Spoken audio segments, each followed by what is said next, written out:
Alrighty, hello, my name is Mitchell Kissick. Today's date is March 31st, 2017.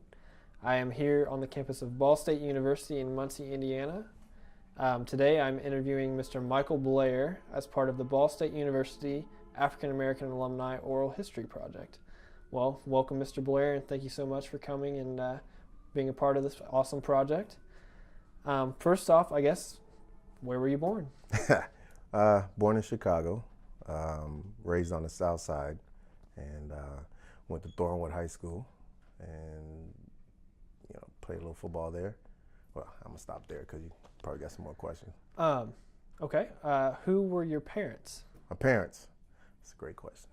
My parents, Patrick Blair and Vivienne Blair, born and raised in Jamaica, Kingston, Jamaica, in the islands. They came over to this country when they were in their 20s, their mid-20s, and my dad played national soccer for Jamaica. He had a large family of 9.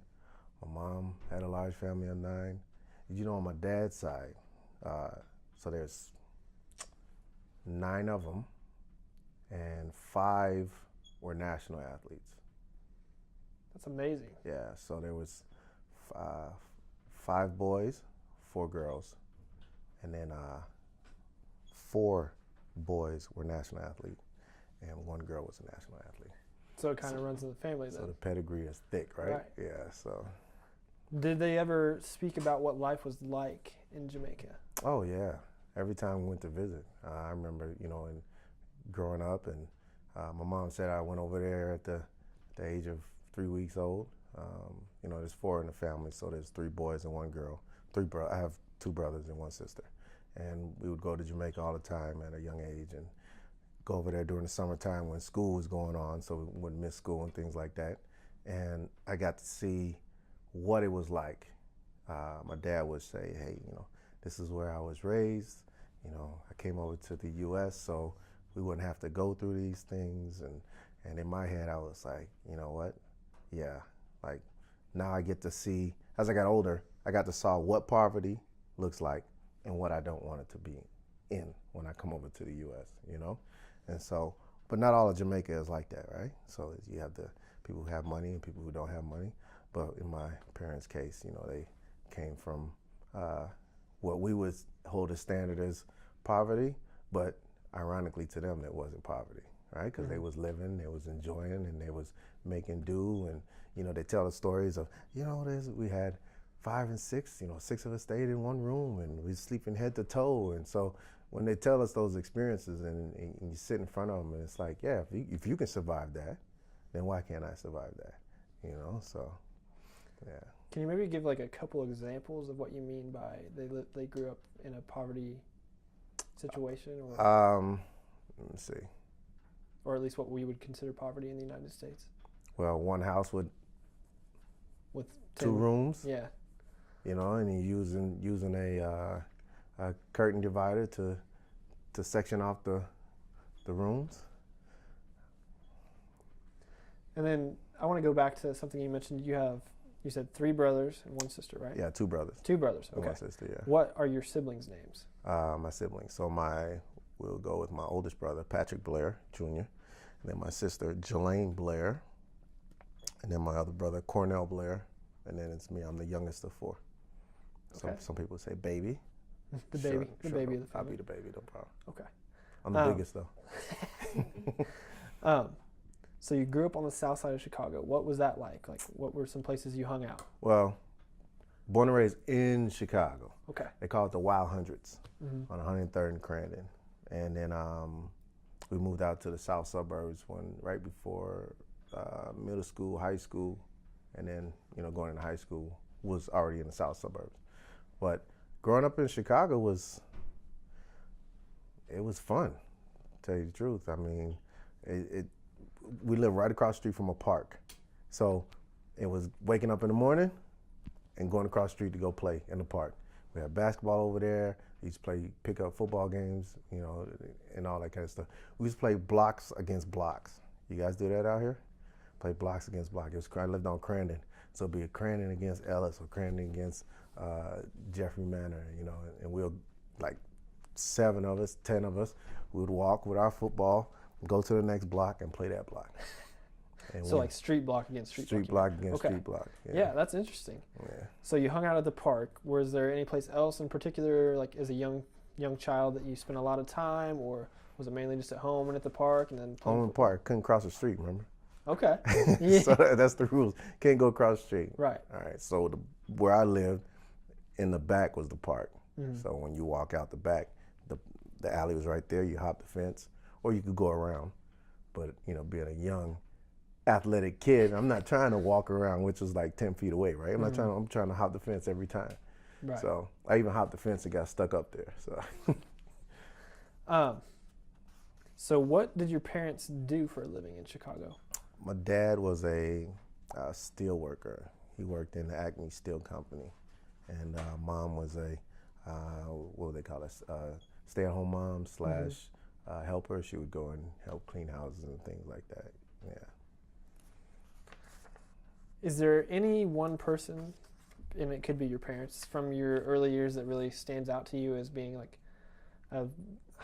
being a big influence on your life or on your academics? Hands down, parents. Okay. Hands down, no questions about it.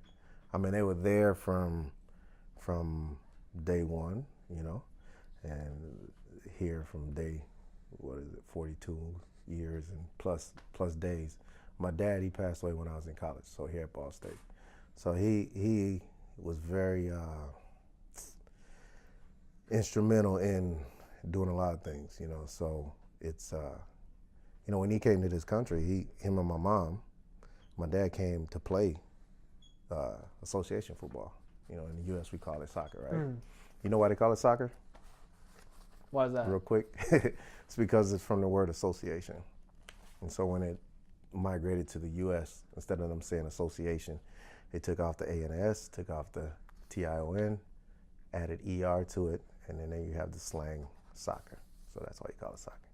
So he came over to this country to play, and it didn't happen. Started working in a steel mill, and he founded a group, the West Indies Jets, in Chicago, West Indies Cricket Club as well. And I mean, just the teachings that he would give to me.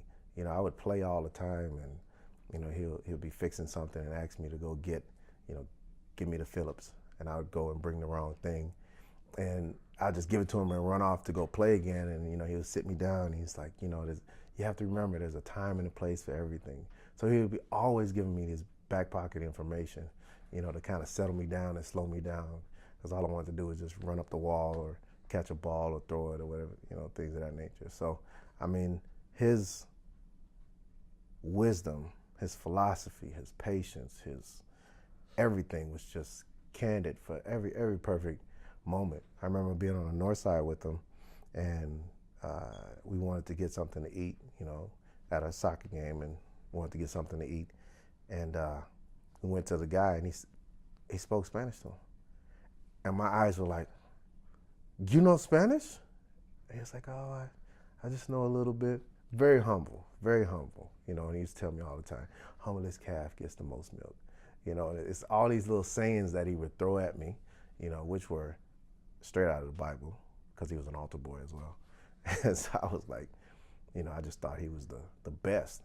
And then my mom, she was awesome too, because you talk about nurturing and nurturing, right? I'm the youngest, and it's all about love, like the epitome of love, right? You got agape love, which is unconditional. That's the highest, the godliest love.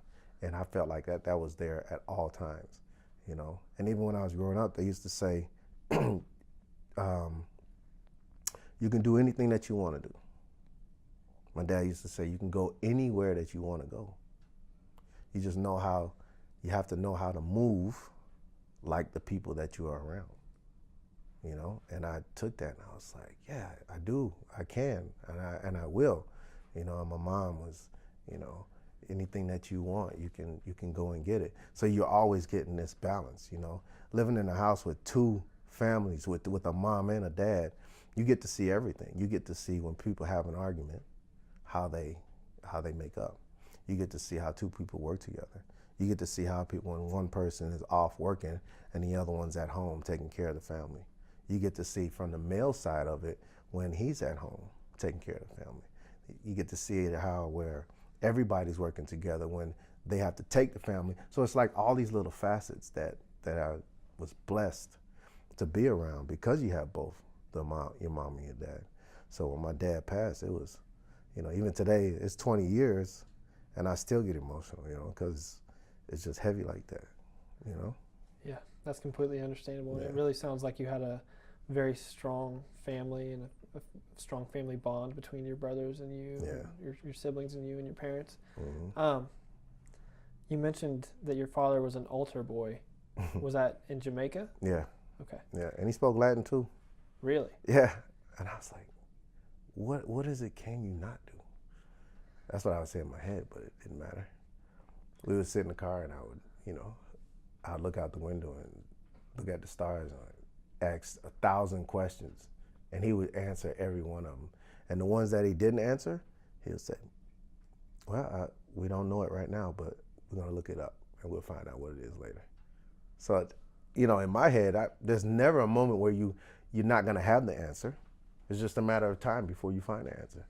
But the key is you have to be proactive and look it up. So you're getting all these things when you're younger. You have no clue what's going on or what's being, talked about until you have to put the dots together when you get older and say, that's what that means.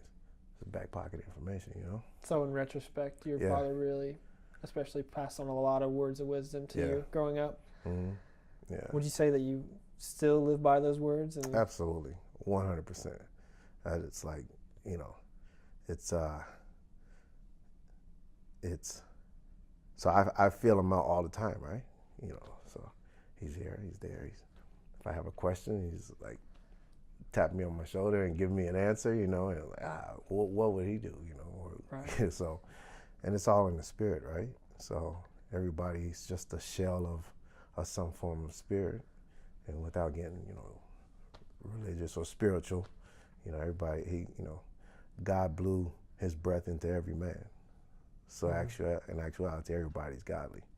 But it's the human form of us that makes the choice of not to do the right thing. Mm-hmm. So when you're seeing the right thing at all times, what can you expect? You got to try to do the right thing at all times. Because right from wrong, So, it's very, very, it's a good feeling to know that people, your parents, your mom and your dad are genuinely there to make sure that you grow up to be genuinely for everybody else, So was religion a big part of your childhood, would you say? Did you attend church anywhere? I did.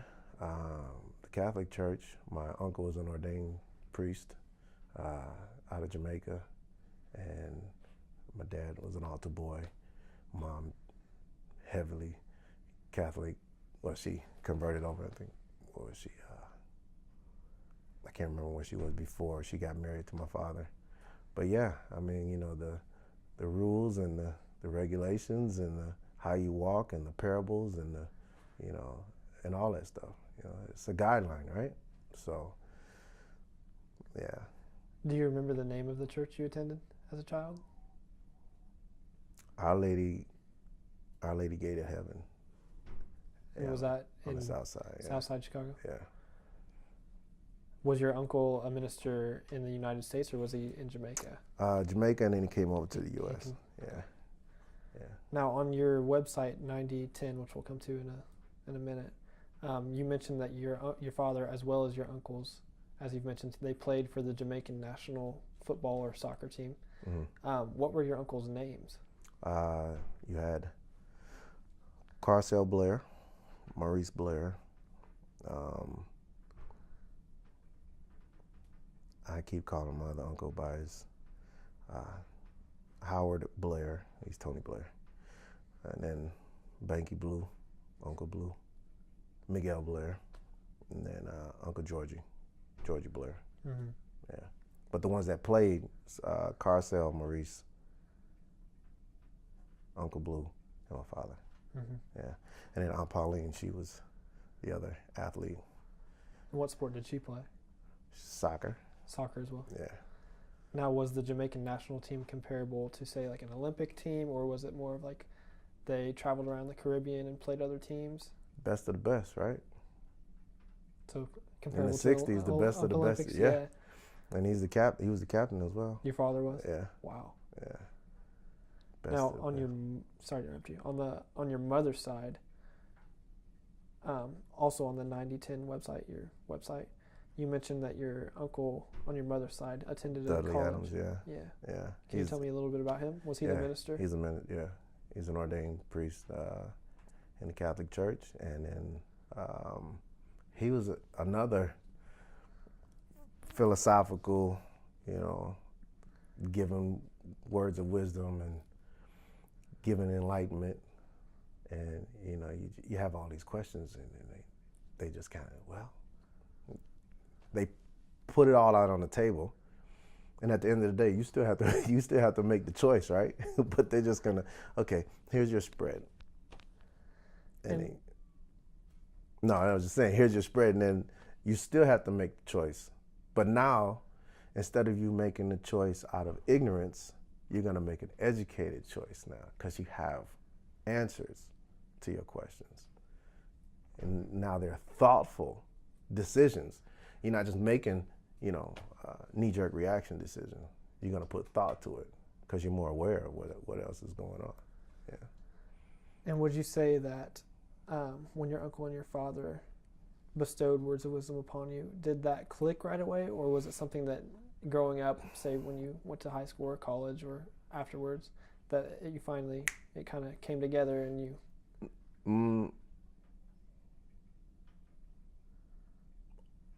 Over 75% of it, I had no clue what he was talking about.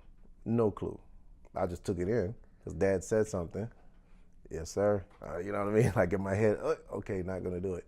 But then as time went on, I was like, that's why I call it back pocket information, because you'll be in a situation and then you're scrambling through trying to find out, gosh darn it, where's that saying? What does he say? All right, this is it. No, that's not it. Oh yeah, here it is. Like the scarecrow, I mean, you find it and you're like, all right, makes sense now. And then sometimes you just laying in the bed reflecting, and then you're just like, yeah, there's the connection. Now I understand what you're talking about. Which is, I don't know if he was doing that. I don't know. I was about to say, I don't know if he was doing that on purpose or just being himself. Right. You don't know if he knew that he was acting as a teacher, right, or if he was just kind of exuding his own personality and his own beliefs. Right. Yeah. So I don't know. Because I think about me when I'm dealing with kids or just dealing with people in general, and I'm like, no, it's just my personality. It's me always doing research. It's me always saying, if you're looking for a pen, and if I have a pen, I'm gonna give you a pen. That's just my personality. I'm just always gonna give you something, not expecting anything in return. And I think that's how my father is or was. Yeah. Mm-hmm. So it sounds like your father was a huge influence on your life. Yeah, very huge. Another common influence on young men and women is the educators that they encounter in school. Can you tell me a little bit about where you attended school in Chicago? Yeah, I went to Goldsmith Elementary School, and I don't remember one teacher from Goldsmith. I'm sure if I seen their name, something will pop up. I remember more incidents than anything, like being on the playground, hitting my head, something like that, mm-hmm. Right? Okay. Then I went to Dirksen Middle School. And in Dirksen Middle School, I remember Miss Roosevelt and Miss Cuson. Miss Roosevelt. She was like English teacher. I thought she was mean, but she was just a teacher, right? I thought she was a robot. Yes. No emotions. Yeah. One time, she put a paper on my desk, and she was like, this is where it hits the fan. Yeah, put the paper on that. She's like, this is where it hits the fan. And I was like, what did I do? Right? So I didn't do the work. which is true. She called my dad, and I got the work done. But it was where it hits the fan, right? So I was like, all right, no problem. But it's like she wasn't a bad teacher or anything like that. She just didn't show any emotions. That's my interpretation as being a young child, right? Mm-hmm. Yeah. Now, Miss Q-San now, she was awesome. Very bubbly, very, hey, how's class? How you guys are doing? And she talked with a high-pitched voice, and so it kind of made class a little light and fluffy and all that stuff. Mm-hmm. So it was fun. Now, from your experience with those two teachers, is there anything that kind of stuck with you, or? Yeah, with Miss Roosevelt, it's just a time and a place for everything, basically. When it's business time, be business. Do what you're supposed to do. When you have dates and you have things and you're supposed to be somewhere, be somewhere. Quit playing around. Do what you're supposed to do. All right? So, good job, Miss Roosevelt. And then you got Miss Q-San, right? So, Miss Q-San even though you're supposed to be somewhere, don't forget to smile. Life's not that difficult. You may be going through some rough things, but you always still got your smile, right? What happens when you see a smiling picture? You smile back at it. And the picture's not even talking to you. You know what I mean? That's why everybody loves babies, because they smile. So you see when the baby, oh, it's a baby. And the baby smile, what you do? You smile back, right? So Miss Q-San said, appreciate the smile and just give it to everybody. Now, did you start playing football in middle school or in elementary school? Because football's been a huge part of your life. Yeah. Was that in elementary or was that in middle school? I was in organized football, started at 7th grade, organized. Playing football? 3 days old, maybe? I don't know. No, but it was in me. I just knew. I remember being maybe 9, something like that, and saying to my father, I was like, that's what I want to do. That's what I said. I was watching 85 Bears. I said, that is what I want to do. And he said, what? I said, I want to play that on TV, American football right there. And he was like, okay, nothing's going to stop you but you.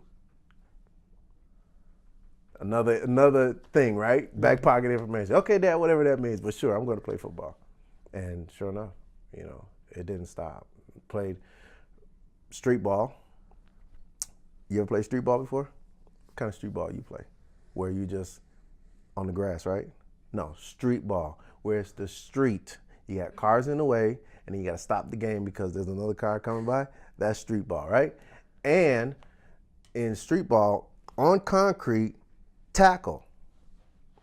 Yes. So that means if there's any type of grass near you, you're going to get hit. Yeah. And if there's no grass, you're just going to get pushed real hard because that's the tagging, right? Yeah. That's street ball. I don't know what they're doing right now. A little flag football. We ain't even playing. We ain't know about no flag football. No, but street ball, that's what I played. And then growing up, when I got to middle school, turned into organized.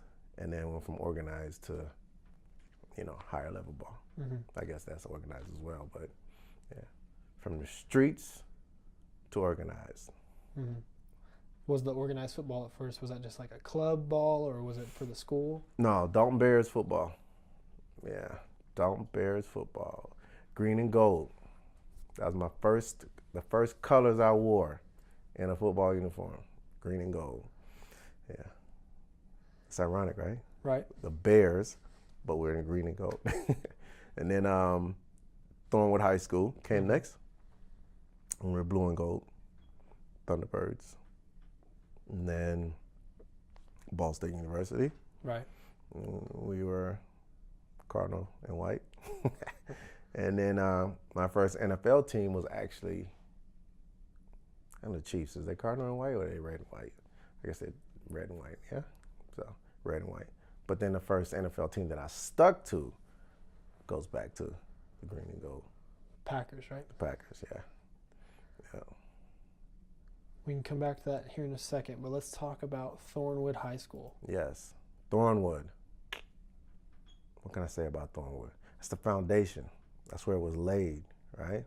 I ran track, played football, sat on the bench for basketball. I wasn't a basketball player. I just like being out there knocking people down and stuff like that. And then didn't want to do wrestling for whatever reason. I just didn't want to do wrestling. Baseball. Yeah. So I wanted to play baseball. I did play baseball, actually, but I couldn't run track and play baseball at the same time. So what did I do? Play baseball in the summer. Yeah. Club ball. Club ball for Thornwood. Yeah. So. Really? Mm-hmm. Now, on your alma mater, on Thornwood's website, you're on the list of notable alums. And on that list, there are also several other athletes as well as actors and authors. Can you kind of say something about, were you aware of that at the time, or? They have their names? They did have a few names, but there were several NFL players and several NBA players, and they did not graduate at the same time as you. No, I graduated in 92. Right. 88 freshman year, 92 senior year. Reginald Torian, Olympic hurdler, 3-time world champion.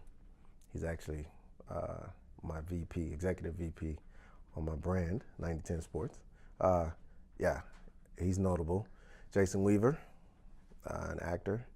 He played Michael Jackson in his younger years in Michael Jackson's story.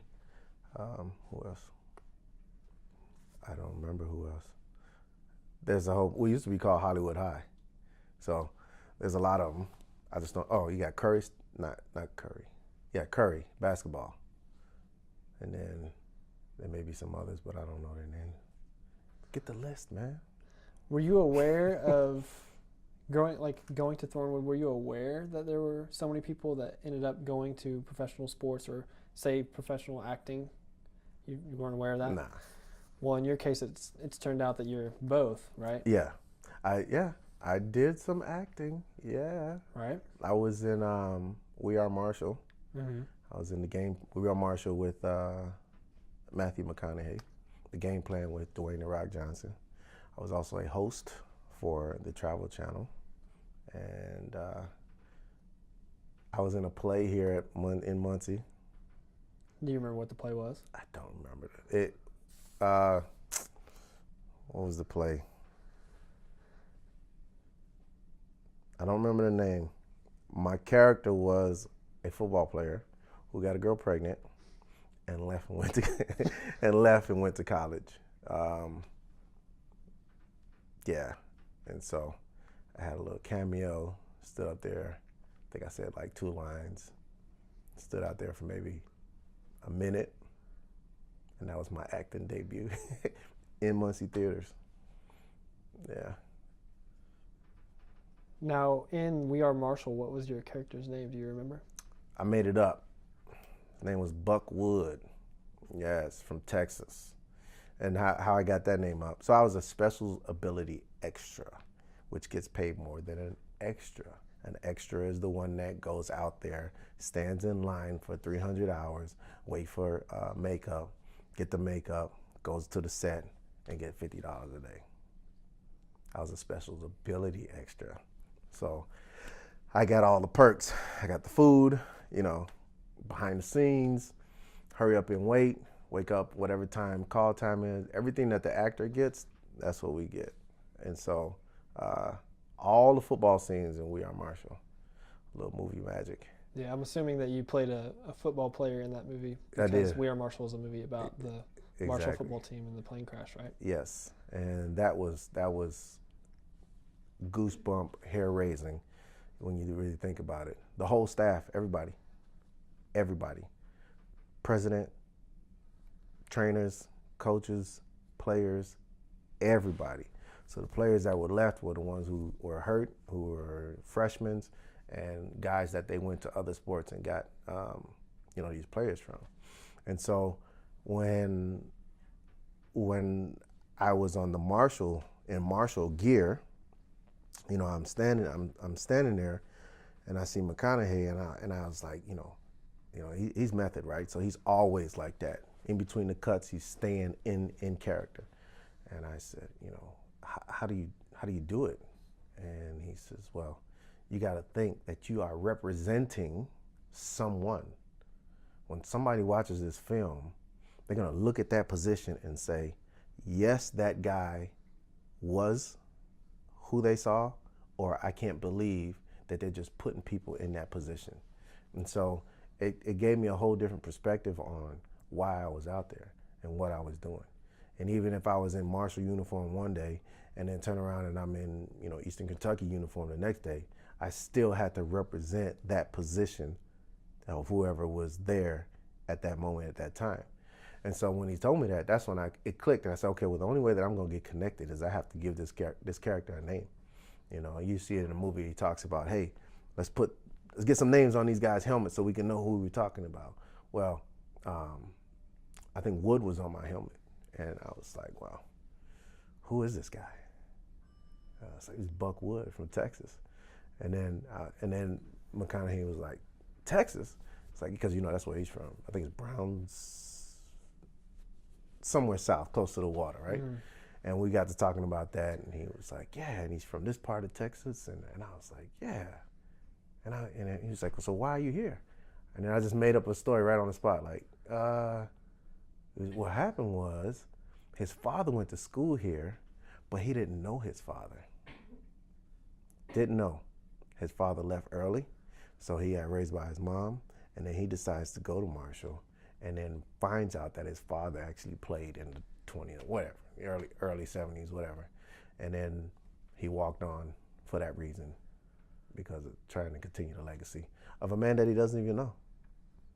That was powerful in itself. How it is you never met this person, you don't even know who he is, but yet you still want to be connected to that. That's because you're constantly on the search of finding out who you are, right? So it's double-edged, right? This character is finding out who are you, and then me as a person is saying, hey, well, who are you? Just being here on this movie set, like, who are you? What do you want to do? Yeah. Now, would you say that you took that lesson from Matthew McConaughey and kind of used it in the rest of your acting career? The lesson of what? Trying to find out? Of being committed to making a character and then representing something or someone. Yes. Because why do you do whatever it is that you do? Why are you here? Just don't be here. Because now if you're just here, what are you doing? You're going through the motions. When you go through the motions, someone is going to recognize that. You might fake other people out, but the ones who knows the truth, they're going to see it. And now what's happening? Your history, your lineage, your pathway of where you're coming from gets tainted. Now you're looked at as someone who doesn't care about anything. Now instead of people, when they say your name, you want them to smile, now they're frowning because you're bringing something to the table that they don't like. So don't waste people's time. If you're gonna be there and be in the moment, right? Too many times we go places and we don't want to be in the moment. We always want to be other places. Well, from that experience, I just realized that you have to be in the moment. Block everything out. When you go to meetings, turn your phone off. When you come in here, turn your phones off. Because if that phone rings, you're not in the moment anymore. Even if you see the light flickering, you're not in the moment because you're being distracted, right? Yeah, so always be in the moment. What was it like to be on set for a pretty major movie like that? In the beginning, wow. 5 hours in, this is ridiculous. The reason being is because it's hurry up and wait, right? So you're in gear. I'm wearing shoulder pads from the 70s. All the uniforms now, they breathe, they stretch, they walk, they move with you. It's like, man, you feel good. It's like you don't have anything on. No, we had on potato sacks, pants, potato sacks, wool shirts coming all the way down to our forearms. It is hot. It's in the middle of the summer in Atlanta. You know, it's some movie magic. In the middle of summer in Atlanta, and it is ridiculous. The shoes are throwbacks, no cushion in them, feet hurting, and we're standing around for hours. All right, let's get ready to shoot. So then you got to get up, you got to get ready, and then, you know, you go out there and hit somebody like 18. My first scene, 18 hits. 18 takes, you mean? 18 takes. Well, I'm hitting the guy, but 18 takes. How did he feel after that? He didn't get all the hits. All right, let's go from one, put in the stunt double. so the stunt double get like 10 of them. All right, going from one again, put in the actor, and he gets it. All right, we're going at 50. All right, cool. All right, we're going full speed. You ready? Yeah, I'm ready. No, but it was cool. I wouldn't trade in for anything. I mean, you know, all jokes aside, it was the best. You know, it's a learning experience, right? Me, I'm instead of me being caught up in a moment of not doing anything, I find myself doing other things. So if I see there's people over there with wires and something like that, I'm staring off, looking at them, saying, hey, what are they doing over there? Just trying to capture this whole conglomerate stuff of all these moving parts to just go ahead and make 3 seconds look like the best 3 seconds in the world, which is like 18 minutes of film, right? It's like crazy. What was it like to be on set with a pretty famous actor like Matthew McConaughey? It was sweet. He wasn't standoffish. He was more personal than More you would personal, expect. yeah. He was Coach. What's up, Coach? Hey, how's it going? Just here. How you feeling? Just conversation, right? You know, that's even the other actor. I can't remember his name. The other coach that was acting. Sometimes he was like that. He was closer to McConaughey, but with the other actor or the special ability extras, I didn't see that type of, you know, not to say that he wasn't like that, but I just didn't see it. Yeah. Were there any other football players that you knew that were acting as stunt workers? Dorsey Levens was a coach, so he was there on the sideline. Who else? I can't even remember their names. Does that mean I'm getting old? Okay, good. Now let's talk about the originals were there. The original. The We Are Marshall team. Yeah, there was some. The running back was there. The coach was there. Langle, didn't he coach here at Ball State? I'm not sure. Look it up.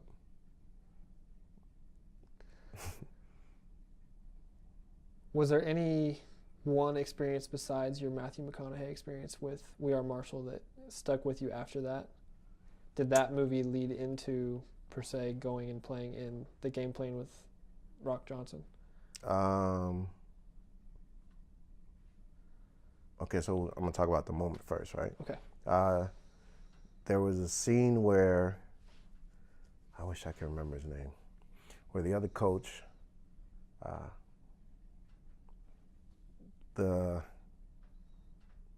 DB, and I'm bad with names right now, but the DB hits the wide receiver, and Ruffin hits the wide receiver, and the other coach comes over and lays into him, like, why are you hitting everybody in practice like this? It's practice. Well, Ruffin was taking his frustration out on everybody because he was starting to feel the pain of losing all his friends in the crash. And so the coach came over and said, do you think that you're the only one that's going through this? And when that happened, and this is just the scene, when that happened, they have this tiff, and then the coach walks out, and then the players kind of open up like the Red Sea, and he walks through there. At that moment was when I realized this is a true story. It was at that moment that I realized that I can't imagine what it would feel like to have the whole staff gone, and you still have to go out there the next year or a couple months and play. Because remember when it happened, they were still deciding if they wanted to play or not play. And they decided to play. And so you have this kid, 18, 19, with all this on his shoulders, and he has to go out there and still play. It was at that moment where I was like, oh, this is heavy. This is the real deal. And so there was some things that I just started to take a little bit more serious. You know what I mean? That coupled with the McConaughey conversation and things of that nature. So it only made it better. You know what I mean? It made certain things you got to take a little bit more serious. And then the rest is like, hey, you only live once, so let's have some fun with it. Right. Yeah. So it was as though that moment kind of made you realize how important it was that you were doing this movie. Yeah. And to be a part of that whole experience. And yeah. Maybe that would be a relief or some sort of release for people who still felt the weight of the crash. Absolutely. Or similar events. So your football career definitely led up to being able to act in movies like that. Let's kind of go back to senior year Thornwood High. Okay. Did you know that you wanted to play on a college level? Clearly as a child you had mentioned that you wanted to, you had told your father you wanted to play on TV. Did you know that you were going to go play at college? And what were did you have a set list of options? Yeah, so going to college was, in my mind, was a regular part of the process. My sister went to college, my brother went to college, my other brother Cornell, he was in college. That's a part of the process. When you're done with high school, you go to college. I was oblivious to well, there may be a chance that you might not go to college. There may be a chance that you might not play sports. Like that to me didn't exist. I was like, no, I'm playing football. I played in elementary. I played in high school. What's the next thing to do? Play in college. What's the next thing to do? Play in the pros. That's the steps, right? That's what you're supposed to do. Yeah, so it was, okay. ACT time is coming up. Counselor asks you, what do you want to do? I want to play football. Well, what about your grades? They're fine. 2.0, that's good, right? It's like, great. I understood everything that was going on. You know what my nemesis was? Procrastination. When you procrastinate and you don't have strong understanding of something, it makes it worse when it comes to test time. A test is only a test when you're unprepared for it, right? So if I have a paper that's due Friday, what I'm gonna do? I'm gonna wait till Thursday night or Friday morning to try to write this paper. So when it's time for me to hand it in, it's not the best work. So obviously you're gonna get bad grades. Now let's talk about testing. Oh, if I got a test on Monday coming up, yeah, I'm waiting. For whatever reason, to this day, I'm still trying to figure it out. Why would I wait so long? I think that's just maturity, right? Was that something you really only did in high school, or was that something that carried on through college as well? No, when I got to college, I started to get mature. I started to have understanding. I made the dean's list. Oh yeah, but that's a part of maturation, right? So people mature at different age levels, mature your junior year, your senior year, and things of that nature. So the ACT comes around, and the counselor's talking about, well, if you want to go to college and you want to play football, you need to pass this ACT test. Okay, cool. What do I have to do? You got to study. I already have test anxiety, right? Okay, cool. No problem. Study. Take the test the first time, didn't pass it. Now, who's recruiting me? University of Illinois, UCLA, Nebraska, some heavy hitters, right? Yeah. Even with failing the ACT or not scoring very well in the ACT? Well, they're recruiting you up until that point, right? Yeah, so I'm getting recruited by all these schools, big time schools. They're waiting on the ACT scores. They find out the ACT scores, and then it was like, poof, disappeared, huh? Like, where is everybody, right? So my heart was set to go to U of I. Lou Tepper was there. The Alumni. Mm-hmm. University of Illinois, Illini. Lou Tepper was there, and man, my visit was awesome. Loved it. They put my name in the lights. They had my jersey with my number on there. I wore a 32 in high school. I had my name and number on the jersey, and I was like, yeah, I'm coming. I'm wearing the orange and blue. That's what I'm gonna do, right? And I don't pass the test. How did that feel in that moment? It was heartbreaking because I knew that you have to get 18 or better in order for colleges to even consider you even for enrollment, you know? And I was like, all right, heartbroken. So what do? Do you tank it up or you study again? Well, I took it my junior year, so I got time. I have time. I studied again, and I passed it. Now, I'm gonna digress a little bit. Eric Campbell, Soup, coached here, came into Thornwood High School, saw me in the Commons area, introduced himself, asked me what schools were looking at me, and I told him, U of I, UCLA, Nebraska. He gives me his business card, he walks away. He says, hey, if you need anything, give me a call. Just like that. I was like, okay, awesome. Walks away.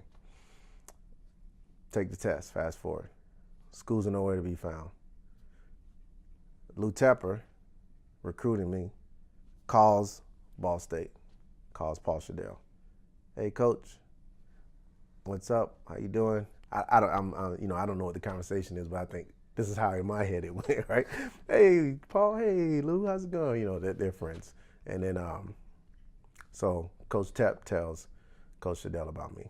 Now, unbeknownst to me, I don't know that this is going on. Spring ball, right? Do you know how late that is? But after the signing day? The signing day for high school is in February, I believe. Yeah, so we're looking at March, April, end of March, and I still don't have a school. I call up Coach Campbell. Coach, I don't have a school. Really? Okay, wait for a second. Let me give you a call back. Calls you back, says, hey, can you be here on Friday? I was like, yeah. Ask Dad, yeah, Dad, can we go? Yeah, we're going. So we go. Get here on Friday. Meet Coach Shadell, giving you the Cliff Notes version. Meet Coach Shadell, and he says, well, we're waiting on a phone call. If we get the phone call, you have a scholarship. If you don't get the phone call, you're just gonna have to walk on. So go out to watch spring ball, come back, get the phone call, get a scholarship. The rest is history. I'm at Ball State, breaking records. Was Ball State even an option or like on your horizons at all before then? Mm-mm. The only way I knew of Ball State was when I met Coach Campbell. When he came to your high school? That's it. I kept his card. It was already written. Fate, right? Now, would you say that there was any academic motivation for going to school, or were you purely geared towards playing football? That's a good question. Football. But here's the academic motivation. I wanted to do paleontology. Was that your original intended major? Yes, paleontology. Ball State didn't have paleontology. Guess who had paleontology? University of Illinois. Nebraska. Nebraska was going to give me a partial scholarship for geology. Science was my thing, still is my thing. On ACT, I scored out the roof with the science piece. Everything else was like, eh. Now, when I came to Ball State didn't have paleontology. So what's the next best thing? Geology.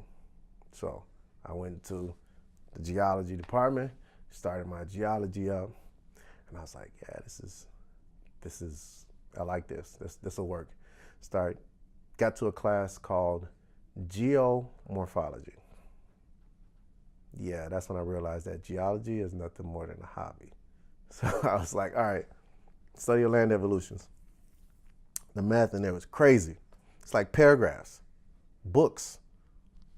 That's just one problem. I was like, yeah, math is not my strong suit. Let me go ahead and try to find something else. Well, I love being creative, designing, coming up with commercials. I was big on radio and TV in high school. So I said, okay, let me, what here can I do that's close to that? Well, you can do journalism, graphic design. I was like, aha, let's do it. Let's make it happen. Well, I'm gonna digress a little bit, right? Before that, zoology. Yes, anything with ology in it. That's what I wanted to do. I took oceanography, anything with ology, put it on my schedule. That's what I'm doing, the study of whatever. I'm trying to make it happen. So zoology, only reason I'm not in a zoo somewhere right now is because first semester, I switched over in the second semester. So all the first semester classes that I need to take in the first semester, I couldn't do it. So I was like, all right, well, forget it. I'll go to journalism, right? So you had 3 majors in at Ball State? You started off geology, then zoology? No, that was a choice, right? I wanted to, but I couldn't switch to that because... It was, you considered get the zoology. classes, Okay. right. Yeah. So no, it was just geology. And then I switched to journalism, graphic design with an emphasis in graphic design and minoring in geology. Still got geology in there, right? Yeah, you got to. Were there can you think of any professors from your time at Ball State that really, again, left a huge impact on your life at all? I think his name is Dr. Orr. Science. Do you remember what he taught? He taught, what's it? Something in the science building.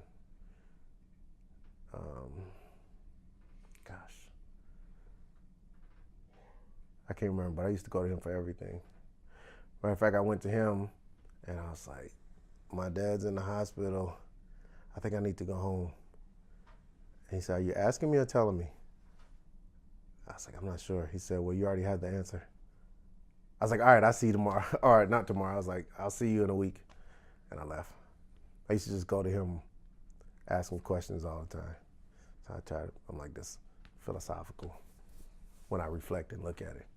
Philosophy is like huge in my world. So I was like, all right, I'm always asking him questions. So when he was like, I think you've already answered your own question. It was like some Yoda Jedi thing going on. I was like, you're correct. Now, what did your parents think of you coming to Ball State? They just wanted me to be and get an education. Didn't matter where it was at, just get an education. But the highest education my mom and dad got was just high school, right? Or up to high school. And then it went right into the work world. So just getting an education, it doesn't matter where. Get something, get the paper. My dad used to say all the time, once you get the degree, they can't take it away from you. Cannot. So to them, it didn't matter what you studied as long as you went and furthered your education? For my mom, I don't think it mattered. For my dad, I told my dad, I said, yeah, I'm going into journalism. He said, TV? I was like, yeah. You want to just stand on the sideline and talk? I was like, Dad, there's more to it than that. You got to write. You got to know how to. And he's like, okay. No, that's how he always. Okay, if that's what you want to do, let's make sure you're the best at it. It's like, okay, I'm there. I'm ready. Let's go. You know what I mean? Like that was their thing. Didn't matter what you did, as long as it's not illegal, immoral, or bring shame to the family name. What? Are you telling me I can go out there and fail, do horribly bad, come back, and you still love me the same? Yes. You got to be kidding me. You're telling me, yes. So, okay. That means I can do anything I want to do. You know how empowering that is? If I told you, you can go out there and do anything you want to, we're still going to accept you back into school. What? You mean I can go try and go to another school, try another major, and yeah, go ahead, go. Do you know how relaxed you'll be after that? You know how proactive you'll be into researching the best you that you can be? Knowing that there's a safety net for you to always come back to, and you still can grow in that safety net? It's mind blowing. So your father was definitely, he was supportive of you as long as clearly no illegal or immoral actions were taken, right? Yeah.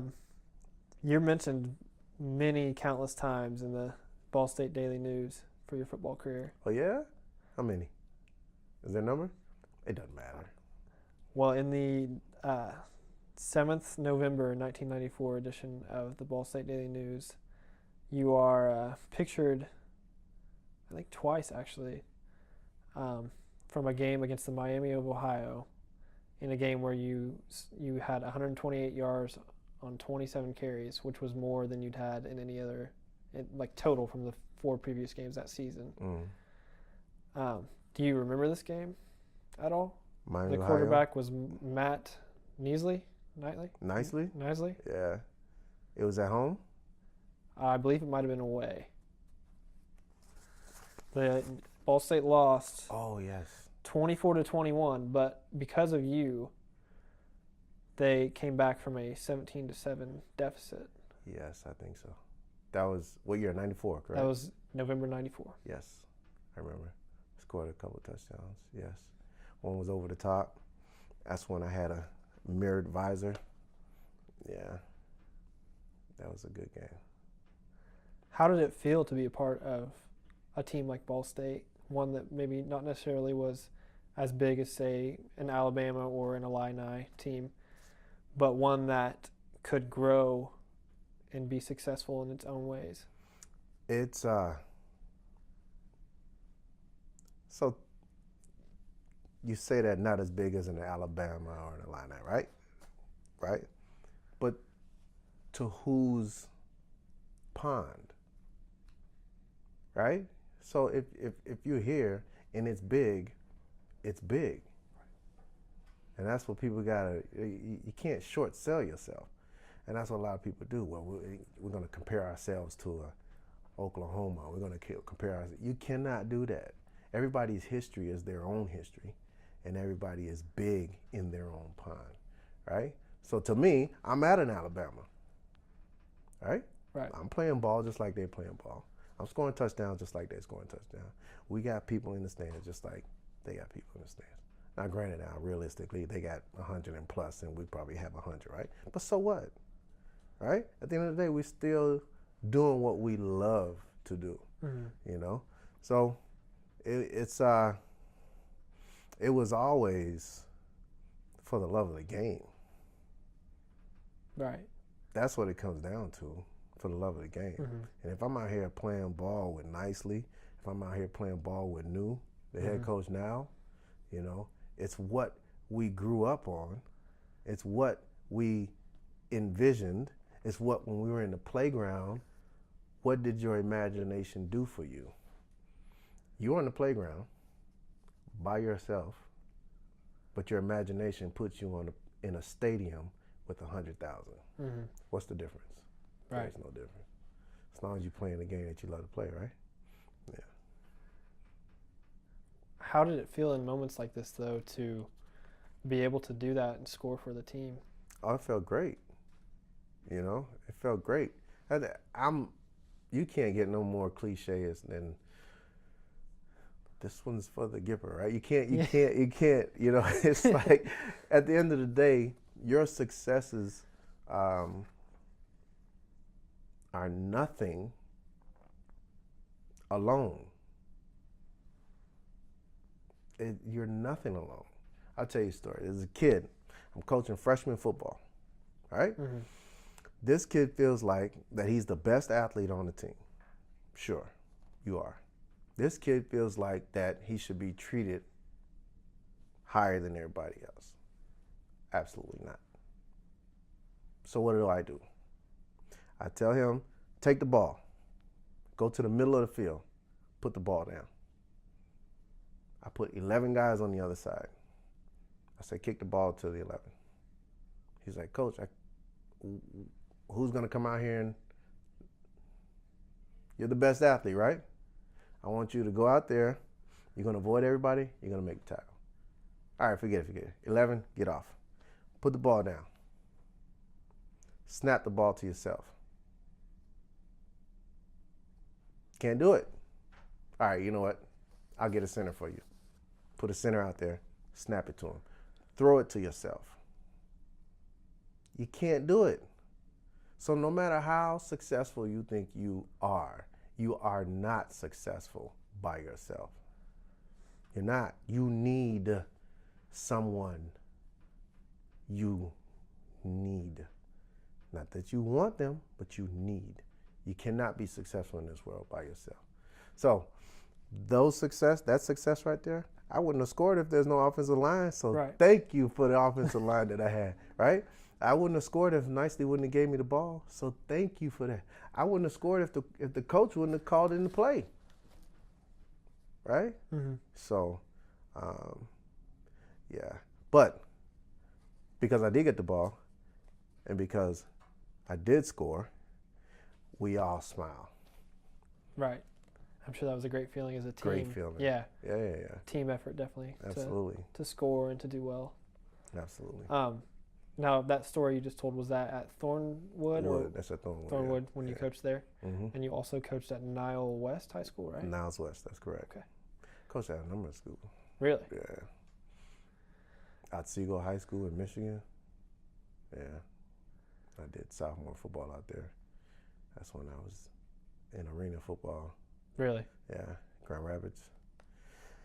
Then I would drive out to Otsego, coach out there. Then I stopped playing and stopped being out there. Came back to Thornwood to work. This was after the career was over. Mm-hmm. Yeah.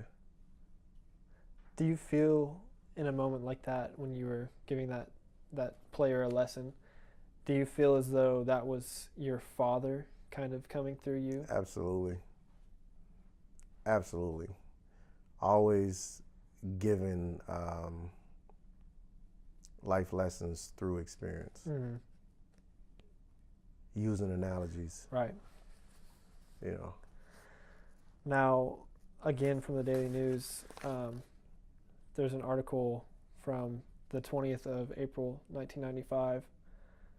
It mentions how your father had just recently passed away, so you were unable to attend some spring ball. Can you kind of talk about your father being ill? It mentions how he was ill for a number of years, but towards the end he kind of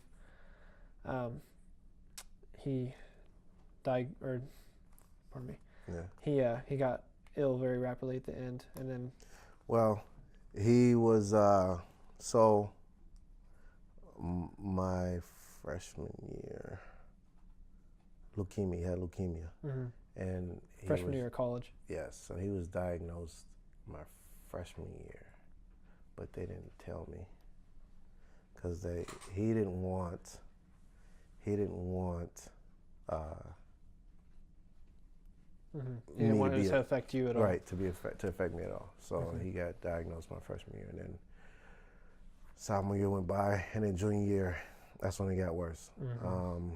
And that would be the 94-95 season, right? Correct, yeah. Or your school year, 94-95. Right, and then so he was in the hospital a lot, and then during spring ball, that's when it got worse. Mm-hmm. And so some spring practices I wouldn't make it because I'd leave and go home. Yeah. Was that at the time when you had that conversation with the professor in the science department where you said you needed to go home? Yeah, because it was not a good time. He went into a coma, and then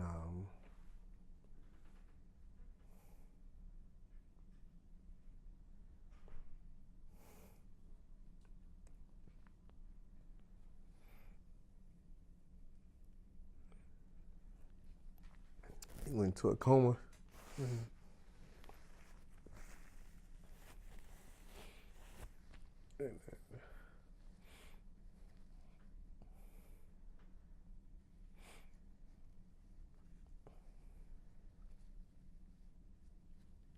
It's okay.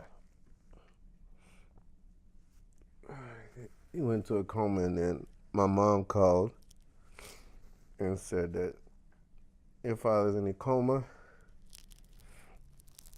and he won't wake up. So I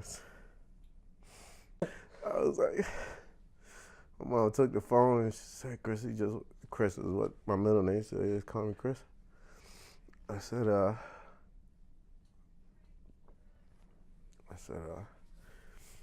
she said, he just woke up. I said, okay. And then that's when I went and asked the teacher. I was like, like, can I go home? I don't know why am I asking? Yeah. I don't even know how I'm gonna get home. But I was like, can I go home? And then I left. I left and went home. Mm-hmm. And then when I got home, that's when he stayed awake for another day or so. Mm-hmm. And then he passed away. Mm-hmm. So, but yeah, it's like my dad just waiting until everybody's around. So I was there to see him go home. So, how did life change after that? How did football or school change after that? Well, I was gonna stop playing. Senior year, you wanted to stop? Like that doesn't make no sense. But my mom was like, she's like, does that make any sense? Like, does your father want you to? Why would he want you to stop playing? And so I said, okay. I put on about 25 pounds. Just over the summer? Yeah. I was heavy. And then I don't know what happened. I can't remember if I was talking to Coach Springer, who was the wide receiver coach, and he said to me, there's people who doubt you, right? And I was like, doubt me? And he was like, yeah. I said, okay. That was it. That's all you needed? That's all I needed. The motivation yeah, you needed, I was right? like, okay. It's like, that's cool. So I lost 20 pounds, came back at 222 pounds, 8% body fat. I was going up to there's where you can work out, but they can test your body fat and all that stuff. The lab at the rec center? Yeah. I was going there to get my body fat tested and all that stuff. And they was like, you don't need to lose any more fat. Lost it all already. Right. I was like, all right, cool. No problem. And then I had more vinegar in my system.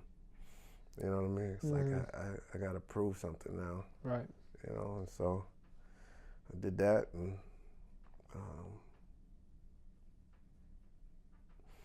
came back strong, and that was with football. Now, as far as life in general, I just got more laid back, more patient. Took things slower. A lot more smiles. A lot more appreciating just people in general. Not to say that I wasn't doing that before. Right. But it was just,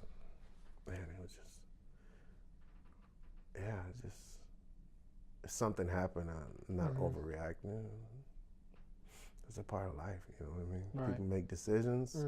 There's consequences for your actions, Yeah. If you do something, expect consequences, be it good or bad, and then you're responsible for that. And a lot of soul searching. Yeah. So then that senior year, I just played every play like it was my last. What's so funny is that that's when Mom stepped in. Like my parents, my brothers and sisters, never missed a game. Did they drive from Illinois? Everywhere. Freshman year, I traveled. Didn't play. Guess who was there? Both my mom and dad. Never missed a game. Wow. 44 games. Never missed one of them. Bowl games. It was there at every one of them. When my dad passed, That's when my sister jumped in and my brother jumped in. And it was like clockwork. Never missed a game. I remember guys saying, well, don't ask Blair for his tickets because they're taken, right? They're taken, right? And it, that's even at a freshman, because you usually ask freshmen because they have tickets to give. No, not me. I always had somebody at the game, So, yeah, there was always support system, always there, and it was like, you never can get homesick when there's always somebody in your corner, you know what I mean? So it was always smiles because I was active, if that makes sense. When someone passes away, you would go in this grief mode because there's nothing happening. But because I was playing, I think that made the transition for the family a lot easier because something was... You couldn't stop moving, right? Right. There's something going on. Even when I went to the Chiefs, they would drive to... You don't have to drive to Kansas City. Nope, doesn't matter. We're coming. I was like, okay. Green Bay, you don't have to drive to Green Bay. Why? Stop telling us that we don't have to drive. Even when I was with the Saints, you don't have to drive to New Orleans. Nope, doesn't matter. I'm coming. So that transition was good.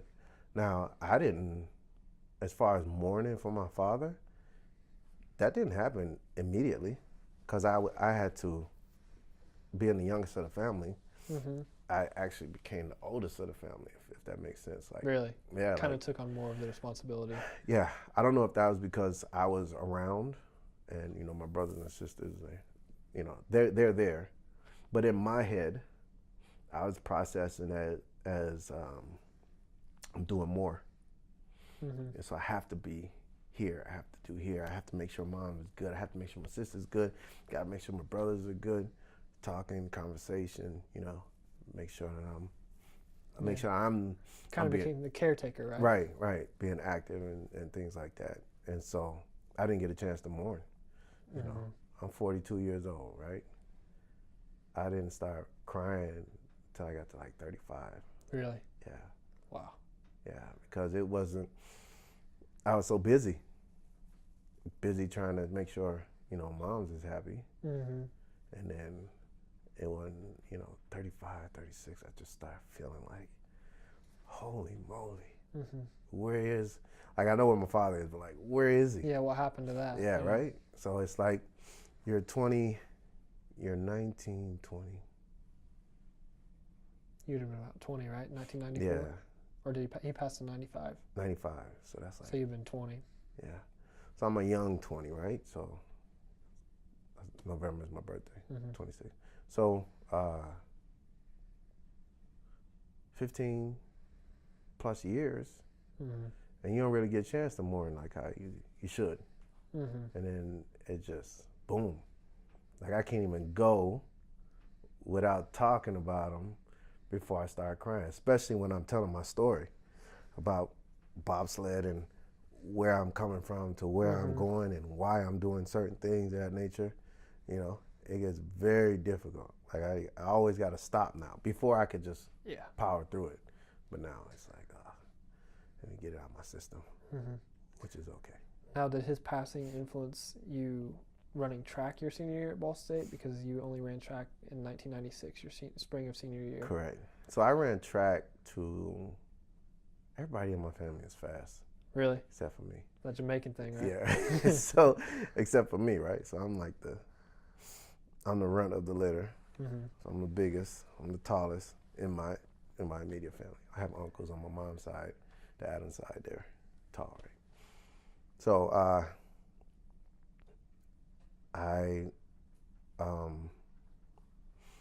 I wanted to be fast, and I was thinking about the combine. How can I get fast in the combine? Well, I ran track in high school. I did triple jump, I did shot put discus, I did the hurdles. Why didn't I run track all 4 years? All 4 years, you know what I mean? And so I was like, you know what? I don't have nothing else to do. Might as well run track. I wasn't even going to go out for baseball. At Ball State. Freshman year, I thought about it, found out who I need to go talk to. When spring ball came around, it was so much to do with spring ball. I was like, Yeah, spring football. yeah. I was like, am I going to have time to do baseball? Mm-hmm. But baseball was my first love. But so ran track. And I think it was more of, I didn't have anything else to do. And track was, I was thinking about being a pro athlete, a pro football player. How do I be fast? Go out for track. I learned a lot. I learned that I'm very fast for 30 yards, 30 meters, very slow afterwards. Mm-hmm. But that's because I was never taught how to run appropriately. Really? I ran, but I was never taught how to run, Mm-hmm. you know?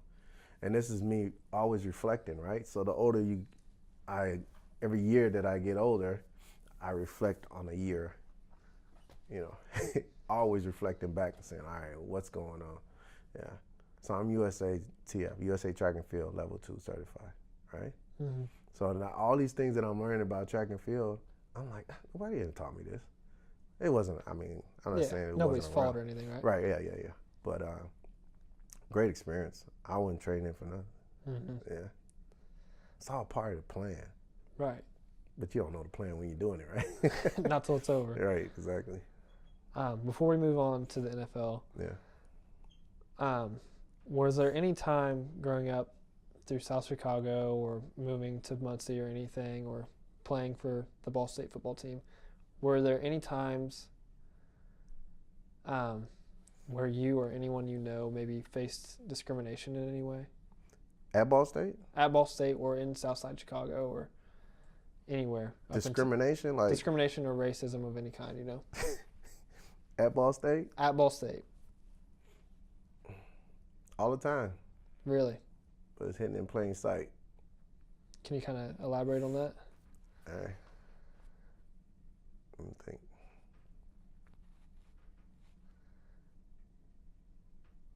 Well,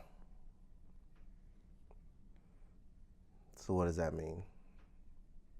You can sense it, but you don't know because it's not Overt.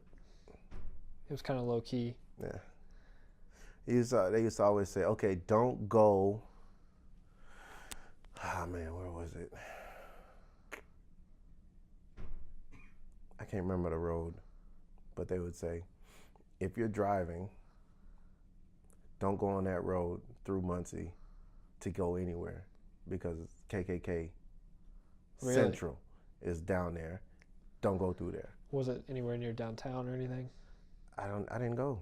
Didn't go? Yeah, I'm not trying to find Smart out. on that, right? Yeah, I'm not trying to find out. So Right. I was like, all right, cool, no problem, I'm not Right. going.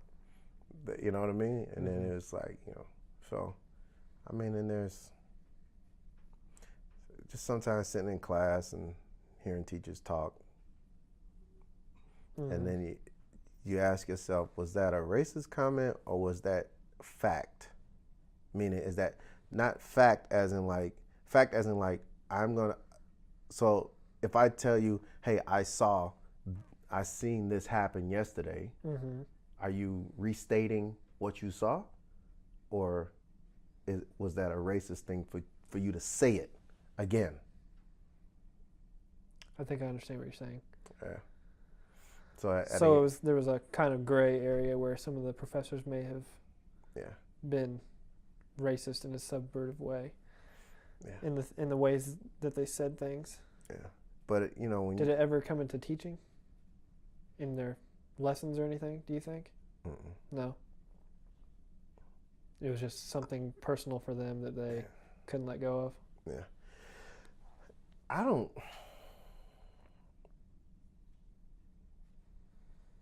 just never looked for it. If you're looking for it, you'll find it. I'm not looking for that. Right. You So know what I mean? it didn't affect you too much then. No.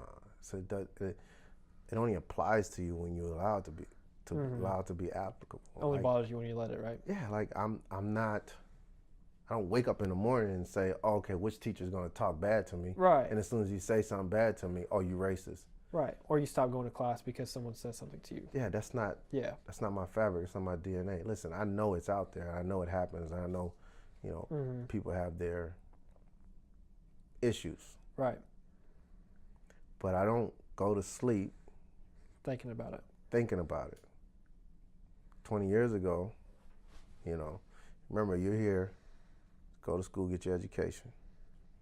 You're here to meet people. You're here to grow as an individual.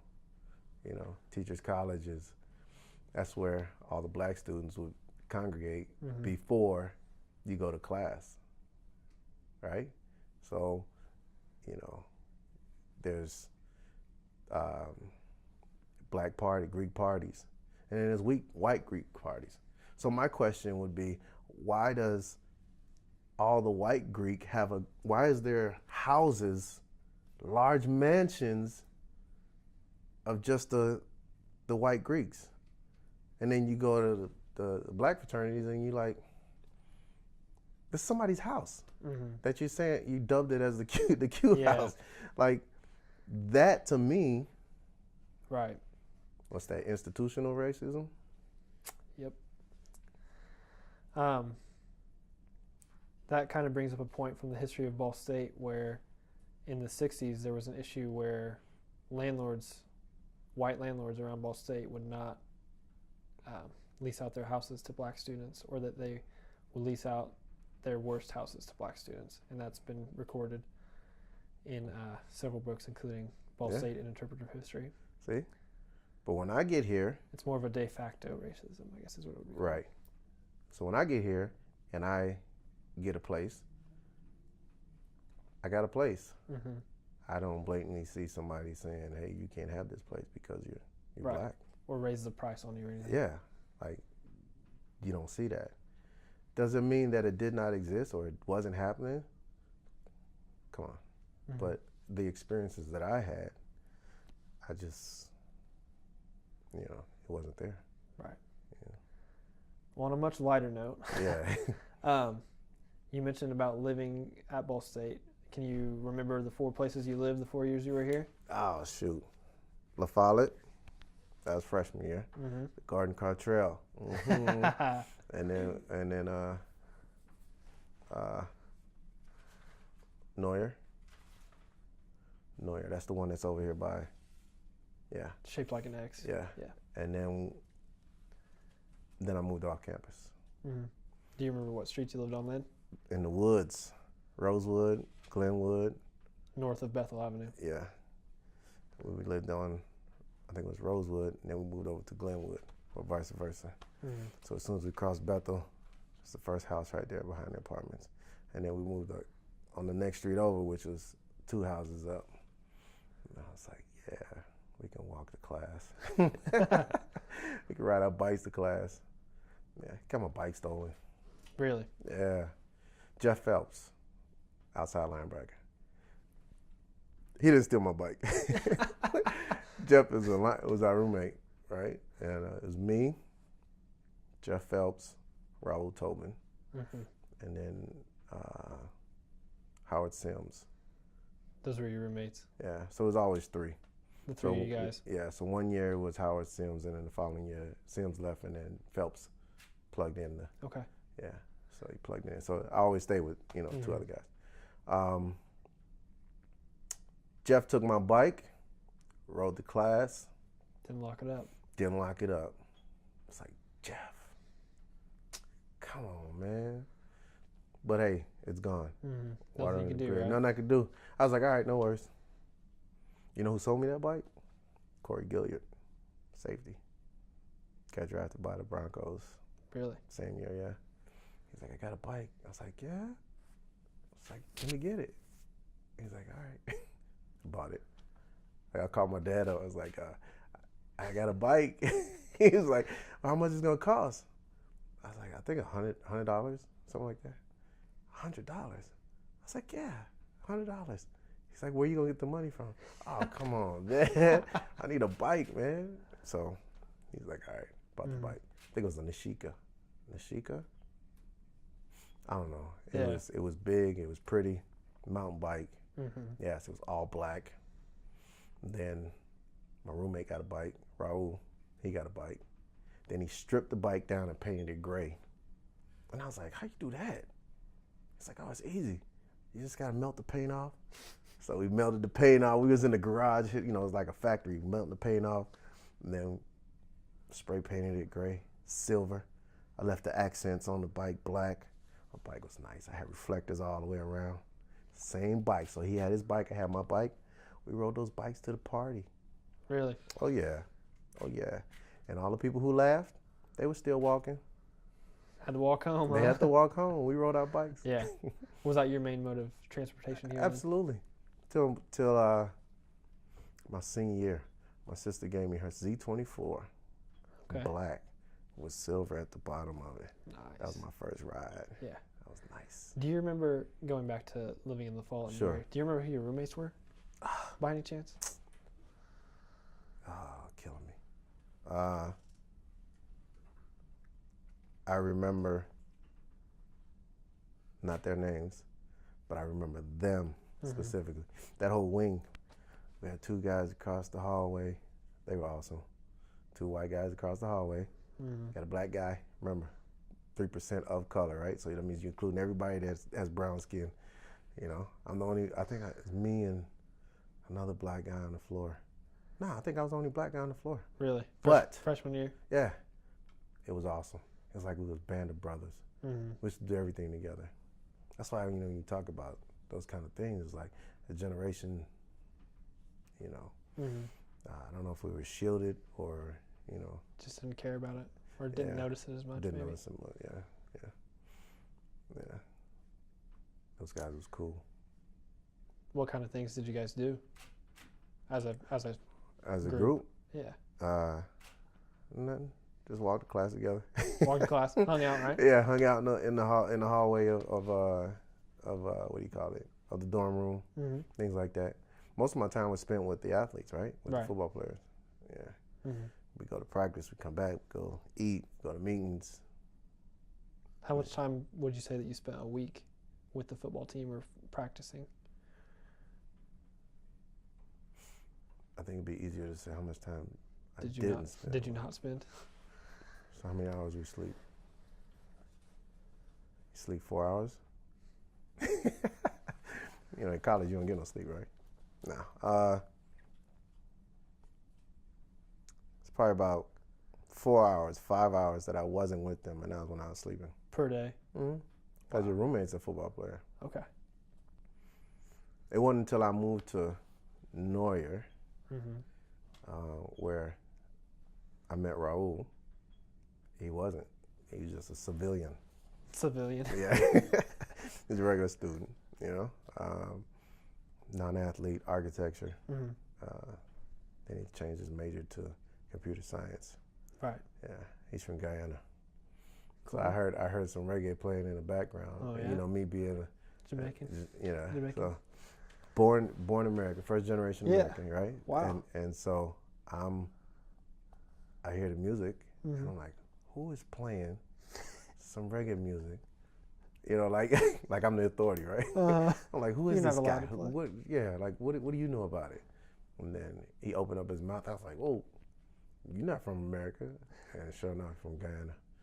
And he was like, yeah. I was like, all right, that's cool. I was like, my parents from Jamaica. I was like, what? And then the rest is history.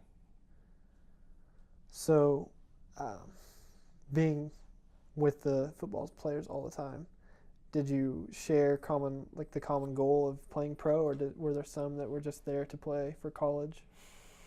Yeah, everybody plays college ball to go to the pros. That was all the goal, right? Yeah, that's the goal. But at some point, some keep going towards the goal of playing in the NFL, and then some hits the realization that they're not going to make it. Reality sets in, right? Yeah, because it's either you're playing or you're not playing. If you're not playing, then your dreams and aspirations kind of start to falter. But if you're playing, then you get this false sense of security, maybe. Yeah. Can you talk about going and being a part of the NFL? How did you get into the NFL? we did, what do you call it? Pro day? Pro days. We did pro days, and then scouts would come and check you out. Or even when you were out there practicing, scouts would come out there and take a look at you. And that was always interesting because you're practicing and you'll see a Redskins or you'll see somebody with a shirt on. Yeah, you'll see the Colts or Green Bay, and you're like, who are they out here looking at? That is like who are they here for? Right? Who are they here for? Right? They are here. Who are they here for? Right? So you're out there practicing. You don't know who they're looking at. Are you looking at you? Are you looking at the man next to you? But you got to be out there practicing. So right there it's you got a psychological game going with yourself. You got to beat your teammate, right? Yeah, you got to be in tune, getting it in, making it happen, step your game up when, you should be practicing like that all the time. But, when the show shows up, you need to show what the show wants to see. What to see, yeah. So did practice change then when the pro scouts were there? It did. It seemed a little bit crisper. Things went smoother, huh? Yeah, like guys were playing at a higher level. People were running back to the line. Running around. Everybody was... Everybody's hitting each other a little harder. It's funny. Yeah. So then you ended up playing for the Green Bay Packers. Right. Second team. Started off with the Chiefs. Can you talk about that a little bit? Started with the Kansas City Chiefs, yes. So when you come, like your pro day, some teams you take a test for. Right. So I took a test, and it was actually with the Chiefs. But they weren't at my pro day. Yeah. They came in, I took a test, that was it. Never seen them again. Didn't even see them, even when draft day came up, got one phone call from them. But the Kansas City Chiefs called during the draft. Dallas calls during the draft. Hey, you want to back up Emmitt Smith? I was like, yeah, I want to back up Emmitt Smith. Say I'm a tweener, right? Running back, fullback. And then the Chiefs called and it was like, hey, you want to come out here? I was like, yeah, I want to come out there. I was like, okay, we got you on our board. When the draft's over, we'll see how it plays out second day. So I was like, okay, cool. Sat in the chair for day one. I knew I wasn't going day one. Yeah. Day two, first hour goes by. I wasn't going nowhere, so I left. I was like, Figured you weren't going to get in, though. No, I was like, all right, Mom, if somebody calls, I'll be outside. Right. Whatever. And as soon as the draft was over, the phone rang like clockwork. Thank you for watching the whatever number draft. See you guys next year. The phone's ringing. Like, that's just like that. It's like, hello? It's like, yeah, this is the Chiefs. This is Dallas. And then I went with the Chiefs. So that was Marcus Allen's last year. And Derek Thomas, he was defensive end, or defensive outside linebacker, / end sometimes. That was his year as well. And went out there and, man, you talk about competition at its highest level, because you're starting to see phenoms. You're starting to see athletes who are your size and bigger doing the same thing that you're doing. And you're sitting there like, what? Like, yeah. The first time I carried the ball was myself. Marcus Allen was in the backfield. This is during practice. And it was a outside sweep, 38 sweep, G sweep. 3 meaning the fullback is going to get the ball. 8 means the 8 hole towards the outside. 38 G sweep. All right, cool. No problem. Split back. Red right. Right? 38. Red right split. 38 G sweep. Ready? Get down, give a 3-point stance. Elvis Gerback, Rich Gannon. I think it was Rich Gannon, was quarterback. Took the snap, gave me the ball, and I'm waiting. Both guards are pulling, and I'm waiting behind the second guard, trying to get to the numbers so I can turn it up. Before I even get to the numbers, Derek Thomas runs by me. Smacks you down. Slaps me on my butt and say, hey, Rook, you got to move a little bit quicker. I'm like, shoot. Like, I'm running 3/4 ready to turn it up, and this guy is coming from the backside. That means he's moving. And Thomas is, 6'2", 6'3", 250, 55, 60 pounds, getting it in. And I was like, man, I get back, I get yelled at so so bad by the running back coach. This is not the marching band. You got to get yourself moving. This ain't Ball State Michael Blair, you know. So I was like, oh God, what I get myself into? Right. And then, but yeah, so from that experience, you know, it was just like, okay, you gotta go. There's no waiting for the hole to open up and close. You just gotta get it and go. And so you're playing with a lot of anxiety, right? You got guys, you know, the roster they only want 5 players. They go 4 running backs and 1 fullback, or sometimes they go three halfbacks and 2 fullbacks. You know, and that second fullback of the 2 fullbacks is a tweener.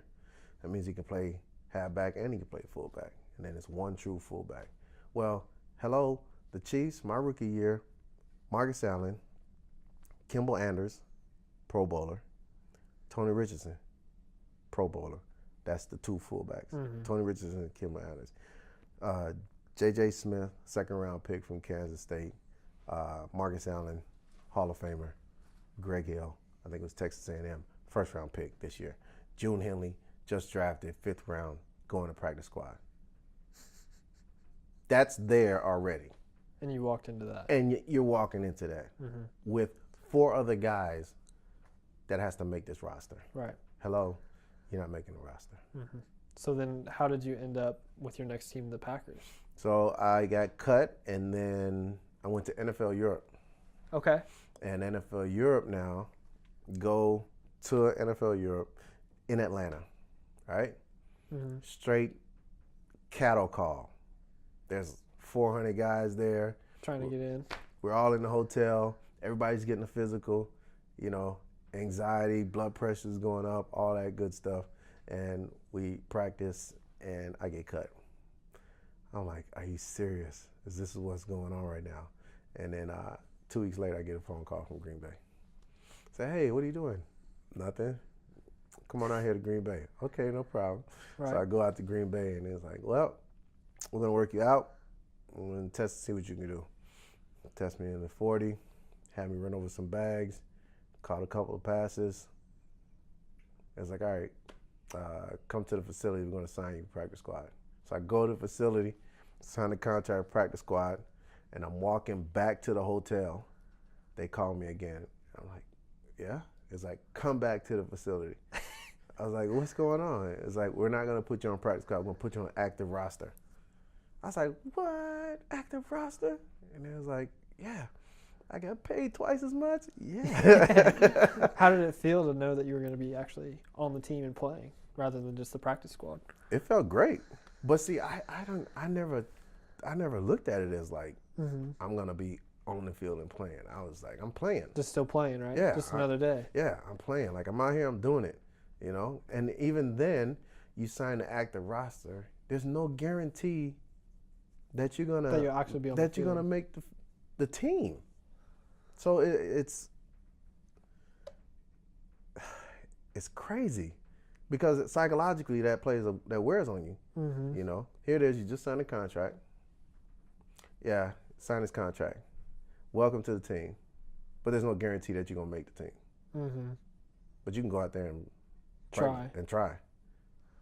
That's it essentially. So I went out there and tried, but I made a roster, which was great. And then some guys got hurt, or a lineman got hurt week 3.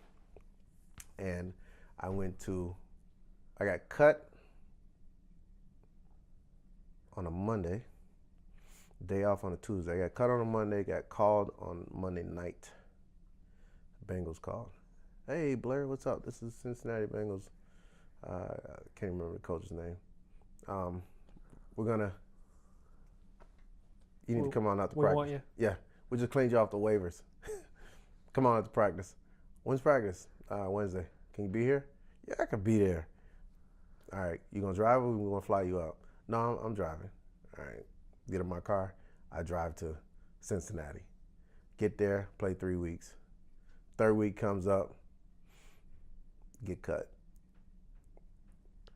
I'm like, all right, now what? I'm sitting in my apartment.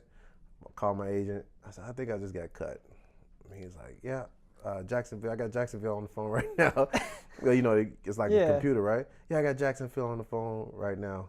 We're gonna fly you up for the next game and see what's going on. Oh, okay, cool, no problem. I get another phone call that night. Nope, going to Green Bay. Make sure you get there by Thursday. I was like, all right, cool.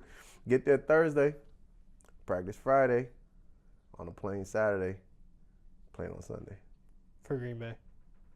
Play against the Giants.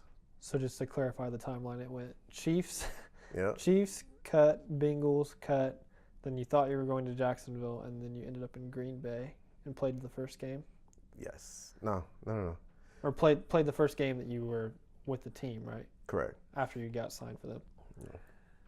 Now, that was in 1996? Was that immediately after you graduated, or was that later on? No, so 96, 97, so 97, 98, 97 Chiefs.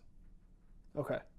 98 NFL Europe release, 98 August Green Bay released after week 2, Bengals for week 3, 4, 5, back to Green Bay week 6 all the way through. Cleveland Browns comes along, expansion draft. Mm-hmm. I'm in Cleveland, Berea, packing my stuff up in an apartment, just like that. Mm-hmm. Practice. When you have an expansion team, you can go, what do you call it? You can go well into the week. You know, you have an 80-man roster that can go for so long, and then Right. you go further And then into, you can cut. right, you get further into the weeks to get that roster down. Mm-hmm. And then I get released from the Browns. NFL Europe calls back, Frankfurt Galaxy in Germany. So I'm back in Germany. Go out there for a year, play, have a great time, come back, sign with the Saints. New Orleans Saints. New Orleans Saints. Mike McCarthy is offensive coordinator. I'm out there practicing. Ricky Williams is the running back. You know, Jake Delahome is the quarterback. Out there just doing it, making it happen. Then Saints.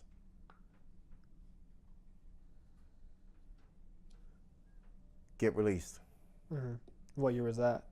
2000. 2000. Yeah. So NFL Europe come back, sign with the Saints, released 2000.